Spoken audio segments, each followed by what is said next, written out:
For long months he wandered through the sun-scorched prairies, knowing no rest.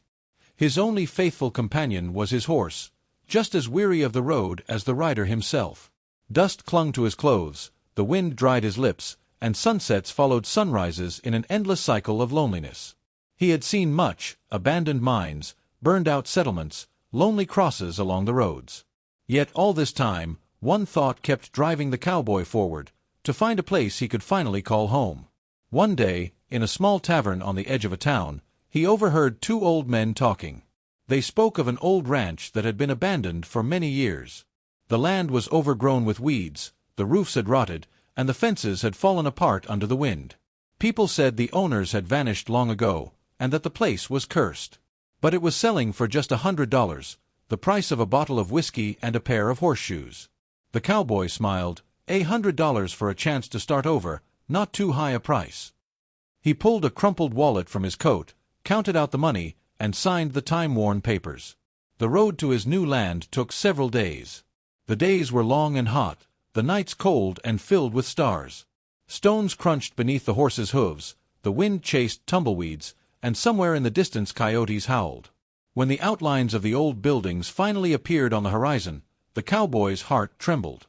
The ranch was just as they described: weathered barns, roofs caved in under the weight of years, empty corrals swallowed by thorny grass. The silence was so thick it rang in his ears. It felt as though the air itself was soaked in forgetfulness. He dismounted carefully, stepping onto cracked boards. Each step creaked. Dust rose in clouds, settling on his boots. Everything around him spoke of a past long dead. Yet the cowboy felt no fear, only a strange deep sense that he had returned to a place he had somehow known before. As he walked further, he descended into a ravine where a silver ribbon of water flowed. The stream was clear and cold, reflecting the colors of the setting sky. And there, in that quiet corner, he saw something that made him freeze. 3 young women were sitting in the water. Their long black hair gleamed in the sunlight, falling over their shoulders, and their dark eyes shone like stars in the night.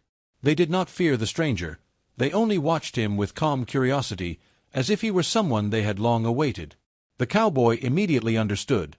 They were Apache women, the last daughters of the tribe that had once ruled these lands.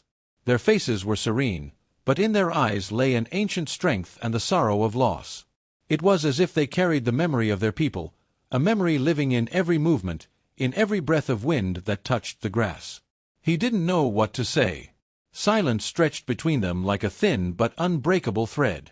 And in that silence, there was understanding. He realized that he hadn't just bought a piece of abandoned land.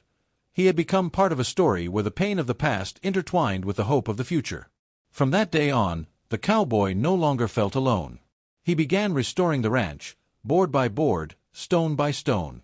The women helped him, not with words, but with their presence, their care, their quiet wisdom, as if the land itself, through them, gave him strength.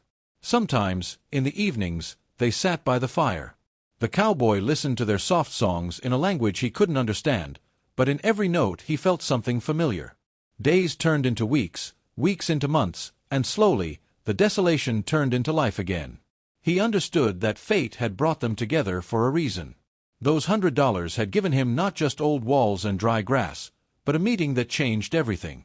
That place had become a home, not only for him, but also for the memory of an ancient people whose spirit lived in every breath of the wind. And perhaps, somewhere up there beneath the stars, the gods of the Apaches smiled, seeing light burn once again on their land. That's the story, friends. Tell me in the comments what you think of it and where you're watching from. If you liked it, don't forget to leave a like and subscribe to the channel.